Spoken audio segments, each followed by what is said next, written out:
Նիկոլ Փաշինյանը հայտարարեց, որ գնալու են դեպի 4-րդ հանրապետություն, այսինքն ԽՊ-ն ստեղծել է այդ առաքելությունը վերցնել իրար, ինչ է 4-րդ հանրապետություն, ինչ է ասված նախ, թե իրավական, թե քաղաքական առումով եւ ընդհանրապես այդ գաղափարը ոնց մեկնաբանել։ Դե իրենց ասածով չեմ իմանում, ինչ-որ այնտեղ ինստրուկցիա են հնարել, կամ մշակել է, չեմ կարծացել, բայց ես իմ ասելիքը գիտեմ, որ տարին են շարունակ։ Գիտեք ոնց է, երբ որ հասարակությունը, որպես պետություն, զարգացման որոշակի փուլ է անցնում, քանակական կուտակում է ունենում եւ լավ որակ չի տալիս, որտեղ քանակը պետք է որակ տա, այնտեղ առաջանում է խնդիր պետականության աշխանը ընկալման, մշակման, առաջադրման փոխել։ Եվ այդտեղից էլ առաջանում է երկրորդ, երրորդ, մազիշ պատմական խնդիր է լուծում եւ այդ իմաստով անշուշտ Հայաստանը վաղուց պետք է 4-րդ հանրապետություն թևակողեր, որպես քաղաքական կուրս իրականացման համար։ Բայց թե մեր պարագայում որպես հայեր կլասիկ ասեմ, լավ է ուշ քան երբեք։ Բայց մենակ թե ամբողջական կիսատ պրատ չլնել։ Դա նշանակում է, որ այս պետություն մոդելը ինչ որ կա,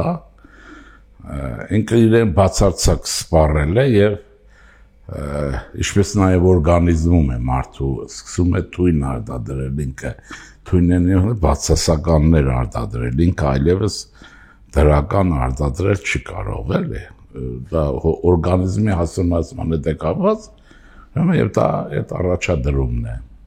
հիմա հարցնեն է թե ինչից երրորդ հանրապետություն Երրորդ հանրապետությունից է չանցումը 4-րդ դենում, երկրորդից 4-րդ չլինում։ Այստեղ շատ կարևոր է այն բնութագիրը, որ տրվել է երրորդ հանրապետությանը։ Ինչու՞, որովհետեւ իմանաս ինչ բազային տվյալներ կան, այդ բազային տվյալների մեջ ինչ դրական կա եւ ինչն է բացասական։ Դե հիմնականում ձեռքբերում բացասականն է, եթե չես առաջադրի, որովհետեւ ճիշտ է շարունակես նոր որակի բան առաջադրես եւ դա գոհապետությունն է որի մասին մենք ձեզ հետ միասին բազմաթիվ անգամներ խոսել ենք Հայաստանում դժբախտաբար առաջացել է ռեժիմի իմաստով վատթարագույն տեսակը պետականության եւ դա գոհապետություն է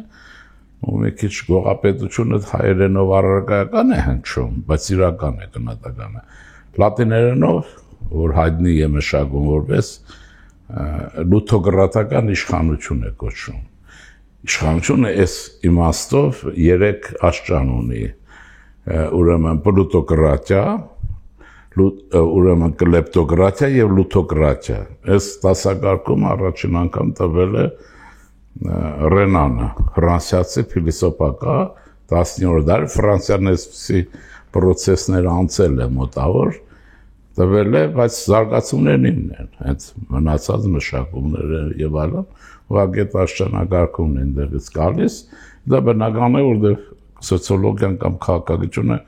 միջազգային գիտություն է համընդհանուր։ Հիմա տեսեք ինչ է, ինչ է նշանակում գողապետությունը։ Այդ նշանակում է, որ կոռուպցիան, կաշառագերությունը սովորական, այլասերվածությունը, մշակույթի վատթորակ Ռաբիզը վատվիճակ որտեղ ռաբիսի մեջ էլ լինում են երկեր, որոնք հրաշալի են, մշակույթը ոչ բարձր իմաստով առարկայական, այսպես բոլորը հանրագումարային գողական բարքերով ներծծված, գողական բարքերով եւ այդ իշխանությունն էլ լութոկրատական։ Հիմա այդ տեսեք ինչ ասում, այդ 3-ը եթե վերցնում եք, քանի որ առիթ ասեմ, հասարակությունն իմանա, որ իմանա օգտագործի։ Դե պետության որոշակի ձև միշտ է պետք հասարակություն որպես պետություն պետք է որ կազմակերպվի արդյունավետ։ Առաջինը դա պլուտոկրատիան է։ Պլուտոկրատիան այսօր տիպիկ ամերիկյան իշխանությունն է, երբ միլիարդատերը նախագահ է։ Բայց այդ միլիարդատերը իր ունեցված կարողությունը չի կուտակել պաշտոնը չարաշահելով, որպես պաշտոնյա նախագահ, մարդ աշխատել է, հարուստ է։ Հիմա եւ ըստ եղած տվյալների քրեական բաների մեջ խառը չի, որովհետեւ կդատվի իրավական պետություն է։ Մանր բաներ կարող է լինել, սա Եվ դա շատ ձեռնդու իշխանություն է, մեր ժողովրդին չասում, ասում աշկը կուշտ է, պաշտոնյան ինքը փող ունի, կարողություն ունի, պաշտոնական դիրքի չարաշահումով չի հարստացել եւ աննեւս լավ իշխանություն է, որտեղ իշխանությունը ինչ-որ ձևով պետք է լինի։ Այկա դրա հաջորդ աստիճանը գալիս է արդեն մի քիչ աղդոդվածության աստիճանի է գալիս, երբ որ դա արդեն ուրեմն կլեպտոկրատիան է, կլեպտոկրատական իշխանությունը, երբ որ իշխանությունը իրեն շրջաբադում է գողական, ապատասակարգային, լյումբենացված զանգվածով, բայց նրան իշխանության մեջ չի թողում։ Այդպիսի իշխանություն եղել է Հայաստանում 1980 թվերին, Կարեն Դեմիրճյանի կառավարման տարիները, երբ շշուկներով տարածվում էր, որ ինքը լավ ընկեր ունի, Փայլակ, Ձքինորո,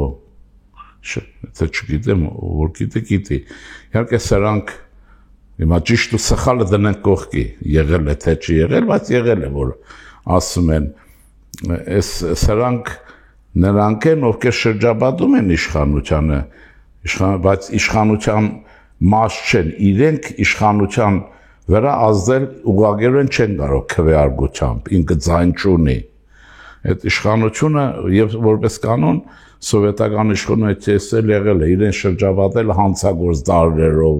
Բրեժնևի ժամանակ ապատասակարգային տարրերով, որոնք ծառայությունից օգտվել է, որոնց էլ ինք արտոնություններ է տվել, բայց նրանք չեն եղել ոչ քաղբյուրոյի անդամ, ոչ խորհրդարանի անդամ, այսինքն կնոպկա չունեն, քվեարկելու իրավունք չունեն։ Եվ դրանք օգտագործվել են։ Օրինակ ես իմ ուսանողական տարիներն եմ հիշում, ասում էին, որ Միասնիկյանը շրջկոմի առաջ քարտուղար, ով էր մի քիչ գողավազակային այդ վարտանիկյան հատկություններ ունեցող մարդը,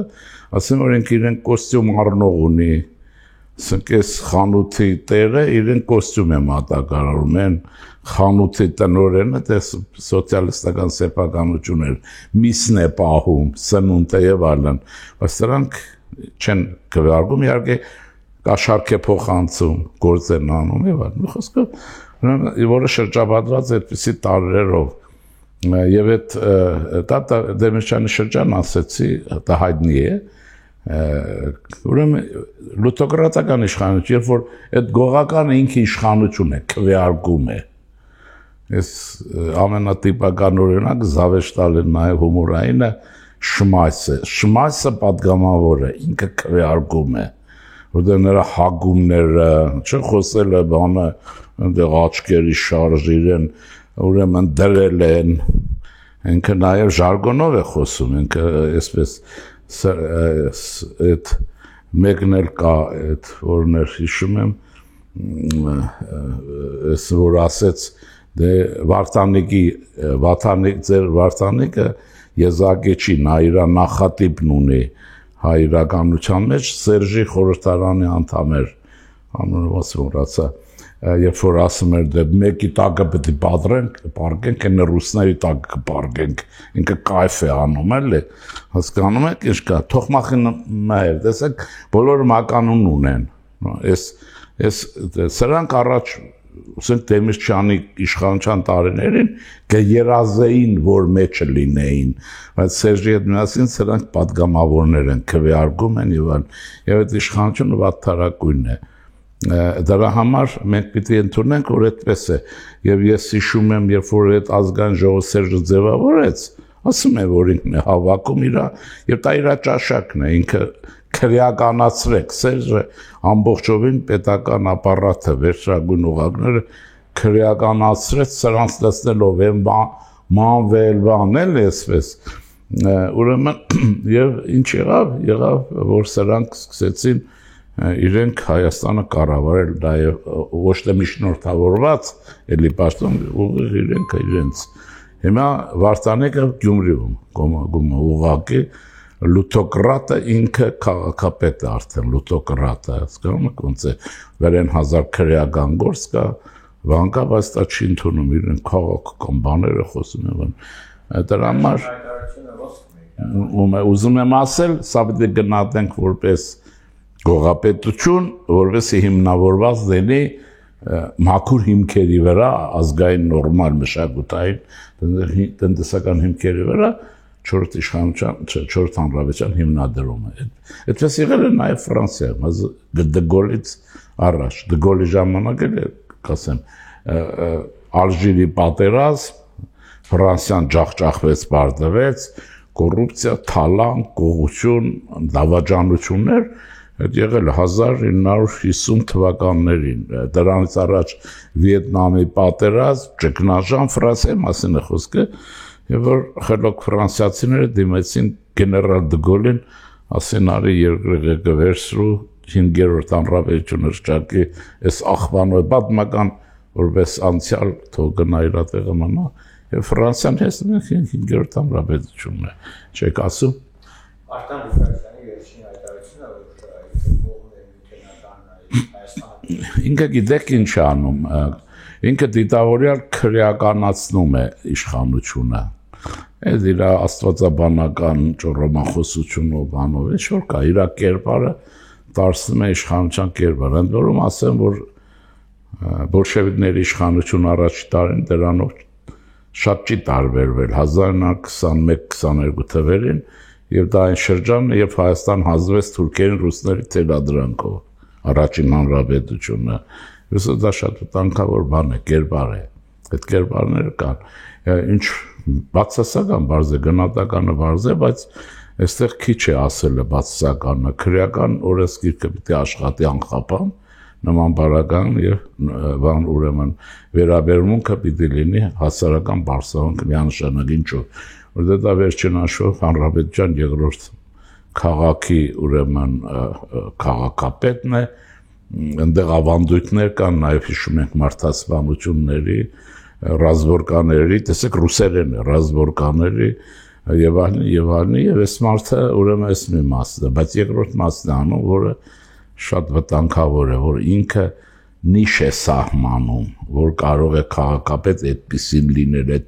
այդպիսին պիտի լինի, դրա համար վարչապետը ասեն ինչ ասես,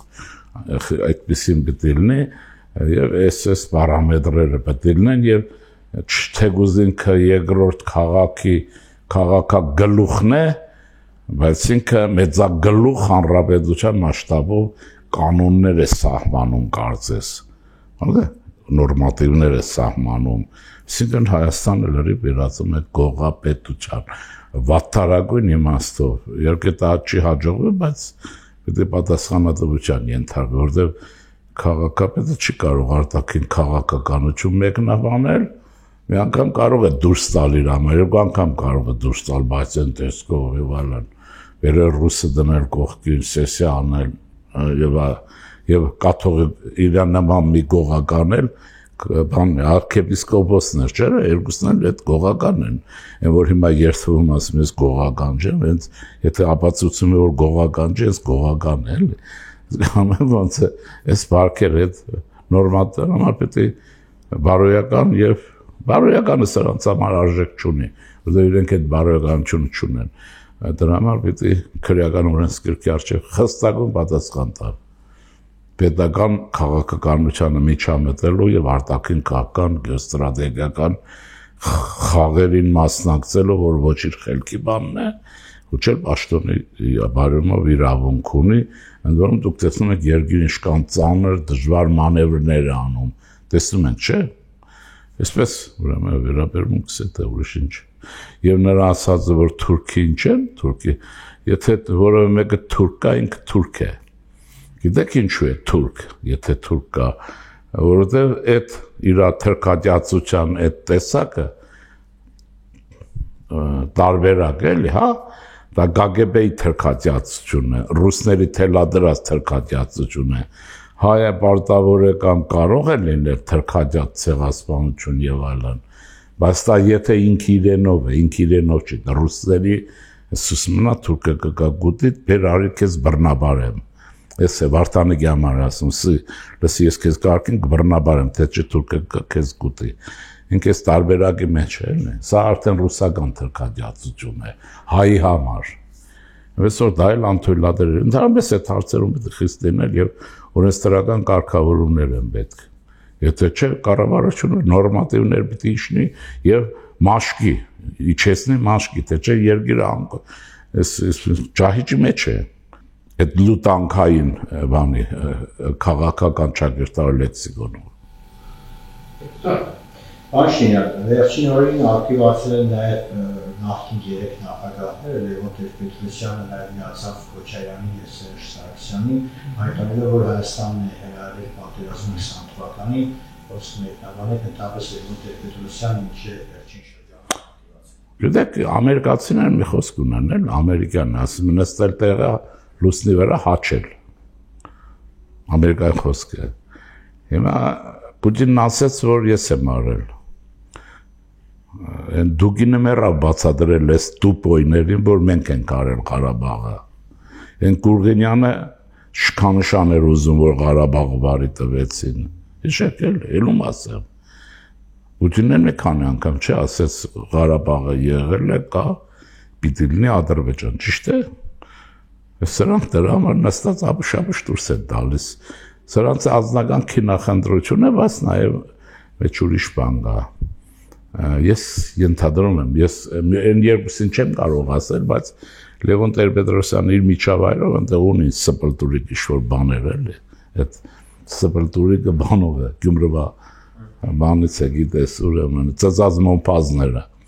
Դրանք գիտեն Նիկոլ իշխանությունից վերցնի իրենց տակ կառավարեն, ինքը մնա ֆուտլյար, իրենք իշխանությունը ունենան իրենց ձեռքին կառավարեն, հաճատարակ տեսակ որ այդպես չեղավ։ Եվ այդ ժամանակից իրենք թշնամացել են։ Թշնամացել են այդ առումով եւ թշնամացել են նաեւ ուրիշ առումով։ Այս ուրեմն վարչապետը սկսել է աչից ծախից փաստաթղթեր հրապարակել, դա իրենց համար մահ է։ Այս մարդիկ սրբի տեղի համար զակաց են տվել, որ մեռնեն մնան հիմնադիր նախագահներ, հիմնադիր գույսեր, բայց բարձում է շպիոնություն են արել եւ մեր երկրի ողբերգությունն են կազմակերպել։ Դա էլ կա, դա անպայման կա, այսինքն այդ ատելությունը կա, վախը կա նաեւ ուրիշ բան։ Եթե նկատել եք, Լևոն Տեր-Պետրոսյանը ակտիվացավ Կոպերկինի հետ հանդիպման հաջորդ օրը, կարծես մենք իրեն խոսել էինք։ Կոպերկինի, իշքան Կոպերկինի հետ հանդիպում է լինում, այս ոհմակը վրա է տալիս Հայաստանի պետականության դեմ։ Ժողովրդի համար էլ զարմանալի է, գիտեք ինչն է, ասում են իրար ուտում են։ Այն մեկը կապ որ ասում են շան նման իրար գզում են Սերժն ու բանը Քոչարյանը։ Ասում եմ ես չգիտեմ դա, իրականում չգիտեմ այդքան, այդ ոնց է միանում են, հա, այստեղ հակահայաստան գծի մեջ սրանք նույնն են։ Ազնական հարաբերության մեջ իրար գզում են։ Զարմանալու բան չկա։ Պետական դավաճանության մակարդակը իրար հետ է, որտեղ Տարաս Բուլբանն է ասում, ես ծնել եմ, ես էլ կոչնչացնեմ։ Տարաս Բուլբայի մեջ կա։ ԿԳԲ-ն ծնել բերել է իշխանություն, ԿԳԲ-ն էլ հանձնեց այդ իշխանությունը Արցախում Ալիևին, բայց չկարողացավ տապալել Հայաստանում իշխանությունը։ Դրա համար սրանք առհավետ մահ ու գերեզման ատելու են Նիկոլին։